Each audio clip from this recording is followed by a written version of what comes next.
अस्सलाम वालेकुम रहमतुल्लाहि व बरकातुहू। माय डियर लिसनर, मैं हूं वसीम मंशा डोगर, चेयरमैन पाकिस्तान किसान मजदूर इत्तेहाद। माय डियर लिसनर, मैं आपको बताता चलूं कि जो कमज़ोर होता है उसका कोई साथ नहीं देता, उसकी कोई सालसी नहीं करवाता और उसकी कोई जंग बंदी नहीं करवाता। मिसाल के तौर पर जब गज़ा के ऊपर बमबारी की जा रही थी, गज़ा के बच्चों और औरतों को मारा जा रहा था, तो किसी ने सालसी के लिए आगे बढ़कर, ना अमेरिका ने, ना रूस ने, ना चीन ने, किसी ने भी उनके ऊपर मजालम ढाने वाला इसराइल उसको रोकना, मतलब उसको नहीं रोका गया।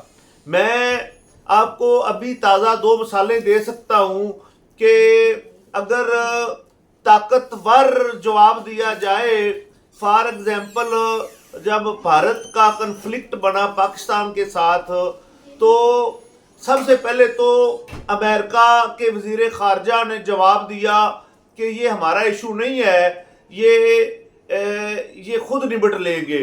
और अमेरिका के सदर ने भी, ट्रंप साहब ने भी कहा कि ये आपस में निपट लेंगे। तो मतलब किसी ने, जब पाकिस्तान को मार पड़ रही थी, तो कोई भी सालसी के लिए या जंगबंदी के लिए या सीज फायर के लिए आगे नहीं आया। और अब इसी तरह जो इसराइल है, इसराइल ने ईरान पर अटैक किया बिला वजह, बेजा, लेकिन वजूहात तो खैर बहुत सी हैं। अगर मैं बताना चाहूँ तो इसराइल बहुत बड़ा गुंडा और बहुत बड़ा बदमाश, जिसने अपने इर्द गिर्द के तमाम ममालिक को जेर कर लिया है, और अब उसका निशाना ईरान है, और ईरान के बाद यकीनन पाकिस्तान भी हो सकता है। अगर ईरान को उसने गिरा लिया, ईरान को घुटनों के बल बिठा लिया, तो फिर ईरान में बैठकर वो पाकिस्तान पर हमले कर सकता है। क्योंकि इसकी जो ताज़ा मिसाल है, वो जब भारत और पाकिस्तान का तनाज़ा बना था फॉल्स फ्लैग ऑपरेशन पहलगाम के नतीजे में, तो जो अपना ये इसराइल है, इसराइल ने मुदाखलत की, भारत का साथ दिया, भारत के साथ खड़े हो गए, और इसराइल साख्ता ड्रोन उड़ाए गए, और उड़ाने वाले भी इसराइली थे। तो मेरा बात करने का जो असल मकसद है, मैं उसकी तरफ जाता हूँ।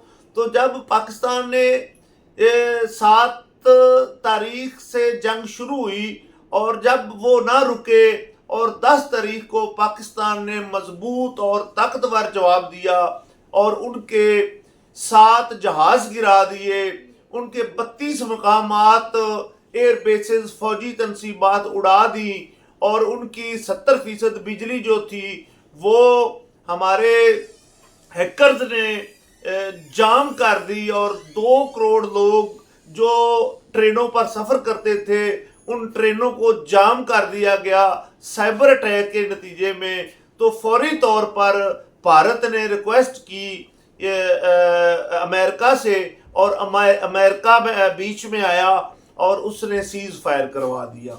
और अगर पाकिस्तान को मार पड़ती रही, यानी कि इस्लामी ममालिक कोई भी हो, उसको मार पड़ती है तो पड़ती रहे, इस्लामी ममालिक भी सोए रहेंगे और अमेरिका भी सालसी नहीं करेगा।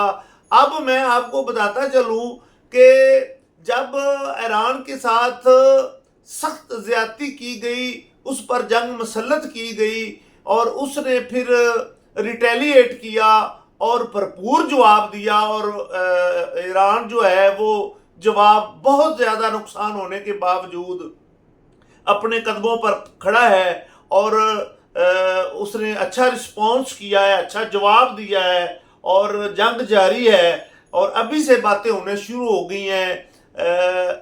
रूसी सदर पुतिन और अमेरिका का जो सदर है, उनके दरमियान 50 मिनट टेलीफोनिक रब्ता हुआ है, जिस पर ईरान और इसराइल की जंग बंदी की बात हुई है। यानी कि जो ताकतवर ममालिक हैं, अब जब ईरान ने उनको अपनी पावर शो करवाई है, जो वो शो करवा नहीं रहा था, असल में वो बहुत 4-5 दहाइयों से मिसाइल बना रहा था और एटमी असला बना रहा था, और जो मिसाइल्स हैं उनके पास शहरों के नीचे शहर आबाद हैं। ये इतने उनके पास मिसाइल हैं, बैलिस्टिक मिसाइल और पर पैनासोनिक मिसाइल क्या कहते हैं उसको। तो अब जब ईरान ने अपनी ताकत दिखाई है तो बीच में अमेरिका आने के लिए तैयार हो गया। और आप देख लेना, मैं पेशगोई कर रहा हूं कि जल्द अज जल्द चंद दिनों के अंदर अंदर, बल्कि एक दिनों के अंदर, 1-2-3 दिन के अंदर अंदर जो इसराइल है, इसराइल की चीखें निकल गई हैं। रात को उनका जो एक शहर है उसको टारगेट बनाया गया, उनका आयरन डोम भी तबाह हो गया। तबाह होने से मुराद फेल हो गया, और वहां पर मिसाइल सही लोकेशन पर हिट हुए। उनके आयल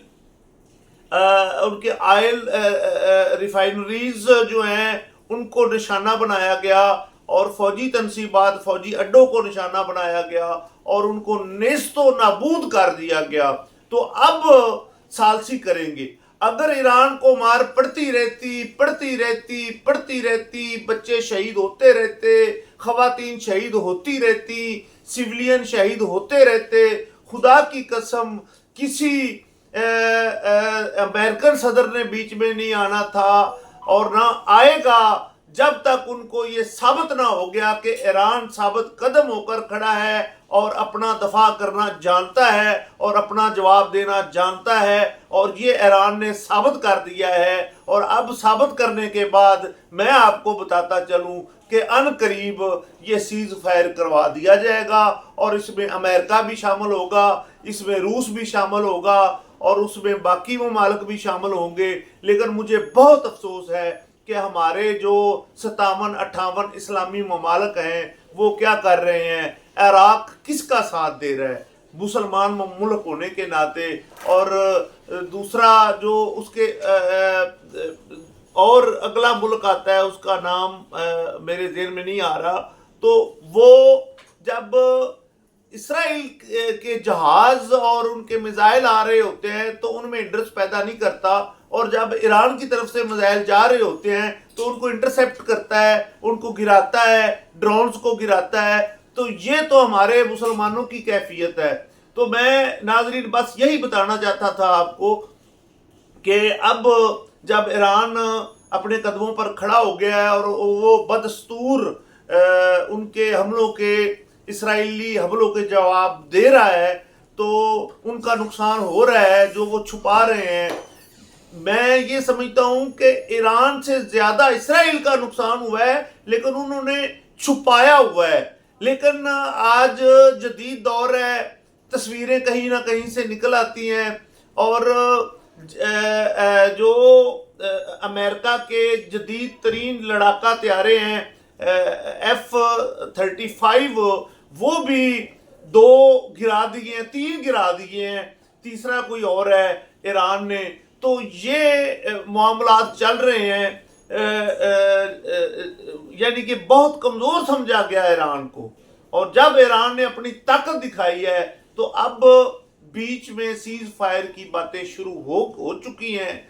रूस करवाने के लिए तैयार बैठा हुआ है, और रूस के अलावा जो अमेरिका है, यानी कि रूसी सदर और अमेरिकन सदर की इस टॉपिक पर 50 मिनट बात हुई और सीज फायर करवाने की बात हुई। और अब अगर दुश्मन को पता चल गया कि ईरान कई महीनों तक मिसाइल हमले जारी रख सकता है, तो जो है ना इसराइल इतना सा है। अगर ये हम हथेली है ना, अगर ये हथेली एक नक्शा है, तो इसमें एक ऐसे एक निशान आता है इसराइल का, यानी कि ये पूरी हथेली जो है ये है ईरान, और इस पर एक छोटा सा निशान नक्शे पर अगर आप दुनिया का नक्शा निकाल कर देखेंगे तो उसमें बहुत छोटा सा इसराइल है।